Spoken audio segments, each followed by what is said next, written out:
اب جب ہم میلاد کرتے ہیں تو ہمارے مقابلے میں جو فرقہ پیدا ہوا گستاخی رسالت کی بنیاد پر، انہوں نے کیا کہا؟ انہوں نے کہا کہ میلاد نہیں کرنا چاہیے، میلاد کرنا بدعت ہے، بدعت ہے، شرک ہے، شرک۔ اچھا چلو، تو بدعت، بدعت کس کو کہتے ہیں؟ بدعت اس کو کہتے ہیں، انہوں نے بدعت کی تعریف کیا کی ہے؟ جو میلاد کو بدعت کہتے ہیں، جو سلام قیام کو بدعت کہتے ہیں، جو تیجے چالیسویں کو بدعت کہتے ہیں، ان کے یہاں بدعت کی تعریف کیا ہے؟ ان کے یہاں بدعت کی تعریف یہ ہے کہ جو چیز زمانہ رسول میں نہ ہو بعد میں ایجاد کی جائے وہ بدعت ہے۔ یہ وہ بدعت کی تعریف کر رہے ہیں، چاہے وہ مرزائی ہو، خارجی ہو، چاہے دیوبندی ہو، چاہے اہل حدیث ہو، اہل قرآن ہو، چاہے وہ جتنے بھی فرقے ہیں، یہ سب بدعت کی یہی تعریف کرتے ہیں کہ جو چیز زمانہ رسول میں نہ ہو بعد میں ایجاد کی جائے وہ بدعت ہے۔ اب میں آپ سے کہنا چاہتا ہوں کہ ہم جس امام احمد رضا کے ماننے چاہنے والے ہیں، ہم جس امام کے مسلک پر عمل کرتے ہیں، وہ امام احمد رضا نے بدعت کی تعریف فرمائی۔ جانتے ہو بدعت کی تعریف کیا کی ہے؟ امام احمد رضا نے بدعت کی تعریف یہ کی ہے کہ جو چیز رسول اللہ کی ظاہری حیات میں نہ ہو بعد میں ایجاد کی جائے وہ بدعت ہے۔ اب میں مانتا ہوں کہ یہ مائک رسول اللہ کی ظاہری حیات میں نہیں تھا، تو مائک کا بنانا کیا ہوا؟ یہ لوہا لکڑ سنوار کر، یہ کاپر سنبھال کر، یہ لوہا اسٹیل سنوار کر یہ مائک بنایا گیا، تو مائک کا بنانا کیا ہوا؟ بدعت۔ یہ کرسی جس پر بیٹھ کے میں بول رہا ہوں، لوہے کی لکڑی کی کرسی، یہ رسول اللہ کی ظاہری حیات میں نہیں بنی، تو کرسی کا بنانا کیا ہوا؟ بدعت۔ اب یہ لائٹ نہیں تھی تو لائٹ کا بنانا کیا ہوا؟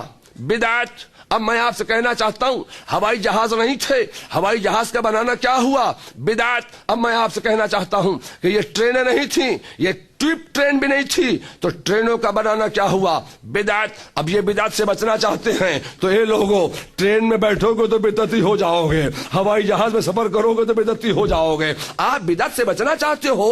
ہم جب تیجا چالیسواں کرتے ہیں تو یہ نادان کہتا ہے بدعت، ہم جب میلاد کرتے ہیں تو یہ نادان کہتا ہے بدعت، ہم جب سلام قیام کرتے ہیں تو یہ نادان کہتا ہے بدعت۔ اے لوگوں، اعلیٰ حضرت نے جو بدعت کی تعریف فرمائی ہے، فرمایا کہ جو چیز رسول اللہ کی ظاہری حیات میں نہ ہو بعد میں ایجاد کی جائے وہ بدعت ہے۔ تو اب میں آپ سے پوچھنا چاہتا ہوں، یہ 80-20، یہ 35-65 کپڑا، یہ بوسکی کا کپڑا، یہ ٹھنڈا کپڑا، یہ گرم کپڑا، یہ ایسا کپڑا، یہ بہترین قسم کے جو کپڑے بن رہے ہیں، یہ تو رسول اللہ کی ظاہری حیات میں نہیں بنے تھے، تو ان کا بنانا کیا ہوا؟ یہ اینٹ جو آپ بھٹے میں پکاتے ہو، پکی اینٹ، سیمنٹڈ، یہ رسول اللہ کے زمانے میں نہیں تھی، تو یہ سیمنٹ کی اینٹ بنانا، یہ بھٹے میں اینٹ کو پکانا، یہ کیا ہے؟ میں آپ سے کہنا چاہتا ہوں یہ بدعت ہے۔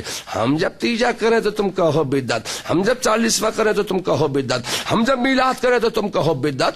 ایک بات مجھے بتاؤ، ان سے آپ پوچھنا کیا تم رسول اللہ کی ظاہری حیات میں پیدا ہو گئے تھے؟ ان سے پوچھنا۔ جب ہم سلام قیام میلاد کریں تو یہ کہے بدعت۔ اب ان سے آپ پوچھئے کہ تمہارے باپ دادا رسول اللہ کے زمانے میں پیدا ہو گئے تھے؟ نہیں ہوئے پیدا، تو ان کا پیدا ہونا یہ کیا ہوا؟ ہم جب میلاد کرتے ہیں تو نادان کہتا ہے بدعت۔ تیرا باپ بھی رسول اللہ کی ظاہری حیات میں پیدا نہیں ہوا تھا، تیرا دادا بھی رسول اللہ کے زمانے میں پیدا نہیں ہوا تھا، تو تیرا پیدا ہونا یہ کیا ہوا؟ یہ بھی تو بدعت ہے۔ اے لوگوں، میں آپ سے کہنا چاہتا ہوں یہ ادیان باطلہ، یہ فرقہ باطلہ، یہ گستاخان اولیاء، یہ باغیان خدا، یہ غداران رسول مسلمانوں کو بدعت کے نام سے بہت دھوکہ دیتے ہیں۔ یہ کیا بدعت، یہ کیا بدعت، وہ کیا بدعت۔ اے لوگوں، بدعت کی 5 قسمیں ہیں، مگر اس وقت میں وقت کی تنگی کی بنیاد پر صرف 2 قسمیں بیان کرنا چاہتا ہوں۔ ایجاد کیا برا طریقہ تو اس کا ایجاد کرنے والا گناہ پائے گا، اور اس کا عمل کرنے والا بھی گناہ پائے گا، اور ایجاد کیا اچھا طریقہ تو اس کا ایجاد کرنے والا ثواب پائے گا اور اس کا عمل کرنے والا بھی ثواب پائے گا. یہ بدعت کی تعریف ہے. میں آپ سے کہنا چاہتا ہوں کہ اب مجھے ایک بات آپ بتائیے کہ ہم جب میلاد کرتے ہیں تو یہ چپڑ قناتی تولچی کہتا ہے یہ بدعت ہے. اب میں آپ کو ایک بات یاد دلانا چاہتا ہوں. میرے مصطفیٰ جان رحمت صلی اللہ تعالی علیہ وسلم حرم کعبہ میں میزاب رحمت کے نیچے حتیم کعبہ میں اجلہ صحابہ بیٹھے ہیں. میرے مصطفیٰ جان رحمت صلی اللہ علیہ وسلم بھی تشریف فرما ہے. اجلہ صحابہ رونق افروز ہیں. میرے مصطفیٰ بھی تشریف فرما ہے. ایسے عالم میں دائی حلیمہ یہ رسول اللہ صلی اللہ علیہ وسلم کی رضائی ماں ہیں. دائی حلیمہ میرے مصطفیٰ کی رضائی ماں تشریف لائیں باب السلام سے. جہاں باب السلام تعمیر ہے اس طرف سے حضرت دائی حلیمہ تشریف لا رہی ہیں. اب میرے مصطفیٰ نے جب سر اٹھا کر دیکھا کہ دائی حلیمہ تشریف لا رہی ہیں, جب اپنی رضائی ماں کو آتے ہوئے دیکھا تو میرے مصطفیٰ نے فوراً قیام کر لیا, فوراً کھڑے ہو گئے. جب میرے مصطفیٰ نے اپنی رضائی ماں کو آتے ہوئے دیکھا تو قیام کر لیا, کھڑے ہو گئے. جب میرے مصطفیٰ نے قیام کیا صحابہ نے دیکھا رسول اللہ کھڑے ہو گئے, سب کھڑے ہو گئے ہاتھ باندھ کر, سب حالت قیام میں آ گئے, سب کھڑے ہیں. جب حضرت دائی حلیمہ رسول اللہ کی رضائی ماں قریب تشریف لائیں تو میرے مصطفیٰ جان رحمت صلی اللہ تعالی علیہ وسلم کے مقدس کاندھے پر, مقدس دوش مبارک پر ایک رحمت والی چادر, ایک نوری چادر میرے مصطفیٰ کے دوش پر پڑی ہے, کاندھے پر پڑی ہے. میرے مصطفیٰ نے وہ نوری چادر, وہ رحمت والی چادر اپنے کاندھے سے اتاری اور حتیم کعبہ میں میزاب رحمت کے نیچے وہ چادر میرے مصطفیٰ نے بچھا دی اور فرمایا اماں جان آپ اس چادر پر بیٹھ جائیے. حضرت دائی حلیمہ اس چادر پر بیٹھ گئیں. اب میرے مصطفیٰ بھی بیٹھ گئے, رونق افروز ہو گئے اور تمام صحابہ بھی بیٹھ گئے. اب میں آپ سے کہنا چاہتا ہوں اے لوگو, میرے مصطفیٰ جان رحمت صلی اللہ تعالی علیہ وسلم نے اپنی ماں کو آتے ہوئے دیکھ کر جو قیام کیا تھا وہ قیام کون سا قیام تھا, یہی تو میں کہنا چاہتا ہوں. اے لوگو قیام میں فرق محسوس کرو.